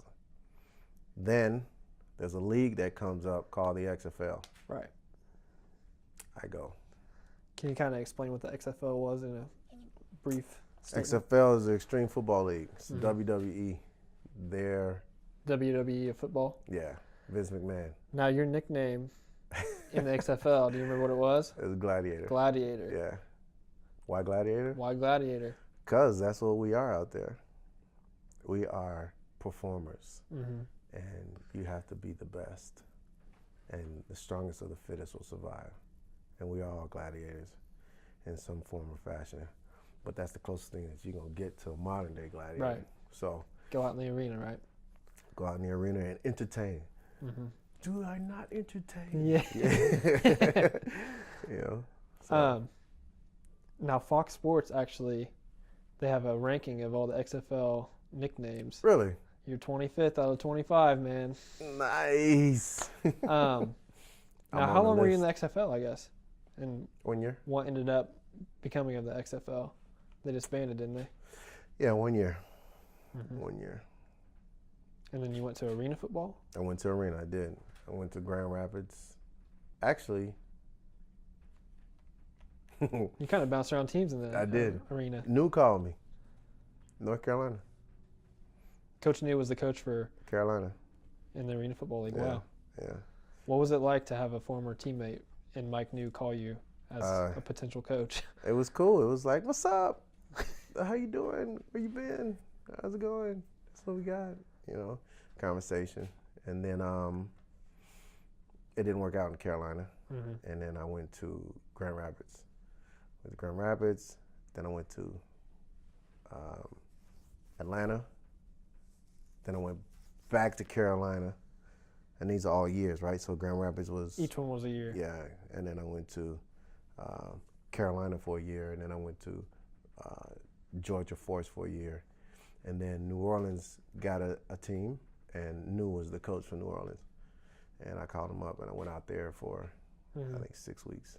And then he cut me. Yeah, Mike Newton cut Your me. old friend cut you. Yes. We got that one on history books, Mike. You cut me, bro.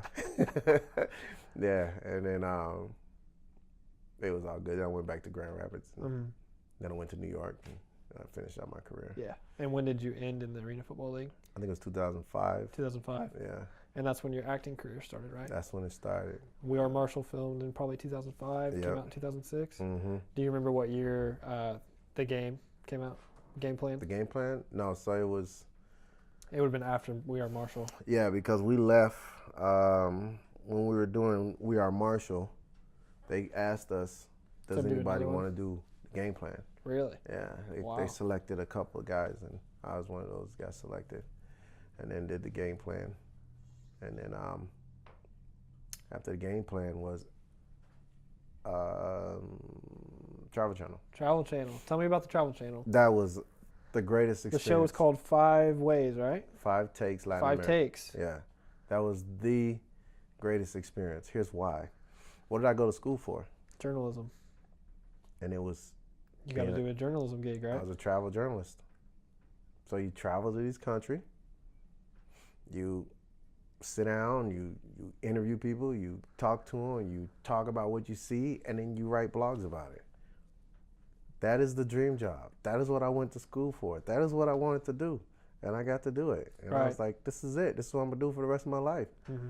Wrong. Paid vacation, right? Yeah, right? Paid vacation. So went out there, and we went to 8 countries. Mm-hmm. And the whole premise of the show is, can you go to each country and spend $50 a day while you were there? 'Cause a lot of time, if you go and spend a hotel or anywhere, you're going to spend 120 something bucks. So can you Get by Food. $50 a day. Yeah, food, lodging, and just entertainment. Can you do it? The answer is yes, but you have to live in a hostel. Mm-hmm. Yeah. Which so- is a shared room hotel, right? Which is a shared room hotel. So you're paying for the bed and not the room itself. And so I wrote a blog, Hostel versus Hotel, and I gave my account, my experiences on, hotel is nice. You go into a room, you never see anybody, you walk out, you maybe talk to the concierge, and that's your experience. Go about your way. Yeah, but in a hostel, you go into a room, you meet somebody you never met before, they're on the same journey that you're on, because all they want to do is travel, and that's what everybody does in a hostel. Mm-hmm. And then you get to hear their life story, you meet friends, you learn new experiences, and now you have encounters for you the whole time that you're there. And it's cheap. $5, $12, $12 if you got a bigger bed, $12 if you got a pillow, $5 if you just got a Mattress, right? mattress. Yeah. So, yeah. What was your favorite place you went to with that show, 5 Takes? You know they asked that question at the end of 5 Takes. Really? Yeah. What was your favorite place? Didn't have one. Didn't have one. Because each one of them, Was it's unique. like, asking a parent, who's your favorite child? Who's your favorite kid? Yeah. And they always, I don't have a favorite child. Each one of them is special, No, but it was, every place had its own value, had its own unique Machu Picchu. Standing on Machu Picchu, looking at Huayna Picchu, which is the mountain that's right across the way there. Standing at look Christ the Redeemer in Brazil.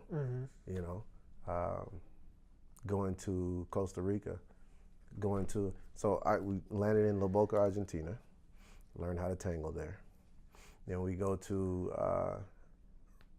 Peru, Cusco, right? And then that's the whole Machu Picchu thing. Right. Then we go to Manaus, Brazil, which is where the two Rio Negro and the Solomons, which is the two rivers that when they're joined together, that's when they call the Amazon River, right? They ride together for 15 kilometers before they mix because of the temperature of the water. So you get to actually see the two different colors of the rivers flowing side by side. Amazing. Yeah, right? And then we went to Rio. So now you're looking at Ipanema Beach, right? The girl from Ipanema. Exactly. And so you're learning the history there. And then we went to Bogota, Colombia. And then we learned about the gold that's there, and eating grapes the size of your, like a little tennis ball, not tennis ball. What do you call it? Golf ball. Golf ball. Yeah, golf ball sized grapes, right? And then we went up to Costa Rica and walked through the forest, and then we went to Cancun, and Cancun is Cancun, right? Yeah. And every place had some form of anxiety to go there. Someplace new. Yeah, and something exciting, and so. Yeah, I'm sure being from the Midwest, that was something not many people get to experience. But maybe your experience as a child going to Jamaica. Yeah, it's completely different for me. Really? Yeah, because I'm coming from islands, right? I'm coming from traveling internationally from a young age. So in my head, that's normal, right? You're supposed to go somewhere during the summertime. You're supposed to go outside the country doing it. You're supposed to be in a airport seeing different things, plants and animals, and tasting fruits you never tasted before. Right. So it's just a part of it. But that's a unrealistic reality. Yeah? At that point, after you'd done the movies and the Travel Channel, what was your thought, or what was your thinking, considering the NFL? Because as a child, you'd mentioned you told your father that was your dream, your goal. Did you feel like that dream was completed, or do you still feel like that was unresolved? To play in the NFL? To play in the NFL. No. Once I got there, and then you spend the 10 years. The times there, yeah, chasing this ghost, right? You have to redefine yourself. Find a new goal, right? Find a new goal, find a new journey, find a new professional development. And so, because I didn't make it in the NFL, I remember a coach said to me, it was McCarthy, he said, do you understand that you've been in this league for 4 years and wore 5 different decals? In my head, I saw it as, I've been in this league for 4 years and never got on a team. Right. Because you never quite made it to where you wanted to be. Right. I spent 1 year with the Packers, so it's all on how you look at it. Right. There's some people who never make it there at all. Right. So when you look at it from that perspective, it's 0.08. Not only did you make it to 1 year, not only did you play, you played in the playoffs against 49ers, probably one of the greatest games in NFL history, right? Wild card history. You played on 5 different decals. You wore that many jerseys. You add all those weeks together, combined with the off season, you've had a lifetime. Yeah. And that's a lot of kids' dreams and a lot of pro athletes' dreams, is to make it to that level. Exactly. So then after that, after your acting, you coached for a couple of years, and we've talked about that. Yeah. The next thing, it's the next big thing, right? You got married in 2010. I did. Who's your wife? Who is my wife? Yeah, what's your wife's name? Sorry. Oh. Deviana Blair. Deviana Blair. How did you meet her? I went to Jamaica and had my cousin was getting married. She got married. And I met her. When I saw her, I was like, oh, there goes my wife. There's my wife. Yeah. And then I introduced myself. We got to talking, and rest is history, right? Rest is history, yeah. So was that time in Jamaica when you became in contact with the Jamaican bobsled team? In 2010? 2010, or was that way too early? Way too early. No thought process. The first time I thought about doing bobsled was when I saw Herschel Walker and Willie Gault doing bobsled. And that was in 88. 1988, the famous Jamaican bobsled team, right? Cool Runnings. Well, Herschel Walker is U.S., right? And I was like, yeah, but exactly, right? That 88 is when the Jamaican Cool bobsled Runnings team team started came up. in, right? So I didn't even pay attention to them. Okay, they're doing something. They're whatever, yeah. Yeah, so, I was like, maybe, should I? Whatever. Let me go to high school. I got to go to class, right? So that's my thought process on bobsled. So 2010, I get married. 11, 12. In my head, I always said, I'm going back to Jamaica to have an American football camp. Mm-hmm. Is that why you started the company 9010 Sports? No.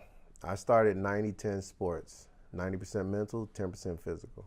The reason I started that was because I had a friend who had, well, every athlete that plays the game goes through some form of separation anxiety, right? Mm-hmm. They go through what am I going to do next? They don't know, you know? I mean, even I did. I didn't know. I sat with my brother for a whole 3 hours trying to figure out what's the next step for me, crying, talking about I can't do anything. Like, I don't know what to do. So every athlete goes through that. So I said, okay, what is the NFL doing anything like to help athletes? You know, are they doing anything to help us find ways to get where we're going? You know, people always ask that question, but then they don't look for the answers. You know, every question has an answer, but are you willing to look for the answer? You know, and so I always looked. So I had no problem calling the Browns. I had no problem calling Ball State. I have no problem calling these places and asking questions to get answers that I need, right? A lot of people aren't that proactive. So I said, okay, man, how can I help? How can I be a resource and a service for those who need it?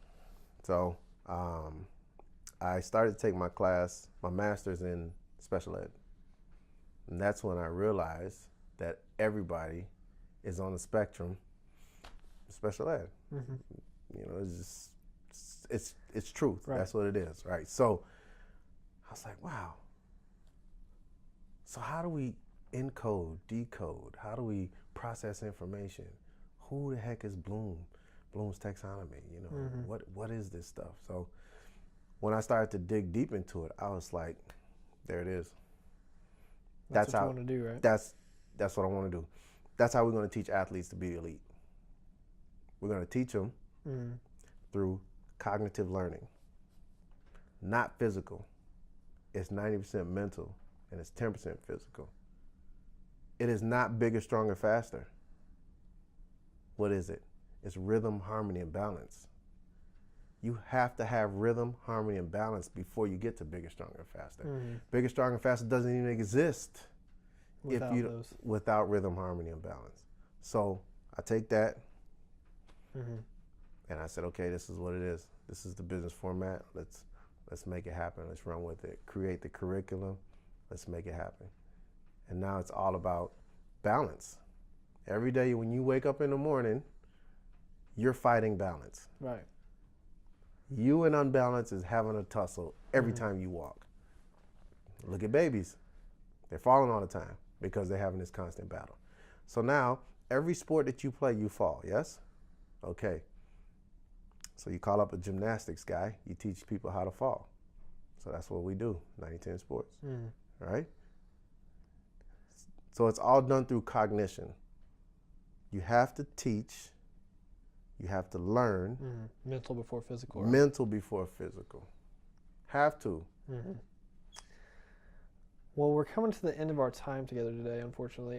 What? Is there any one overarching theme or anything you'd like to part with as maybe your words of wisdom in honor of maybe your father, or just anything from your life overall that you would like us to know? Yeah. So right now I'm a brakeman for the Jamaican bobsled team, right? And so the three reasons why I'm doing that is because to put 9010 Sports on a world platform, right? To keep the Blair lineage going, and to turn back the time on being 42, thinking that when it's done and over and you have nothing else to do, it's not over. Right. So with that, you know, I leave you with, you know, just a simple, you can go out there and do anything that you want to do, as long as it's not illegal, immoral, or bring shame to your name. And we'll still love you the same. Right. So is that going to be your legacy then? Do you think the Jamaican bobsled team bringing the Blair family name back to Jamaica. Will that be my legacy? No, because the story's never ending. The story's not over, right? Yeah, you always got to move on to the next thing. Just like Pinky and the Brain, right? What are we going to do today, Pinky? Well, the brain says, try to take over the world. Every day they're trying to get out of that cell, right? Mm-hmm. Every day.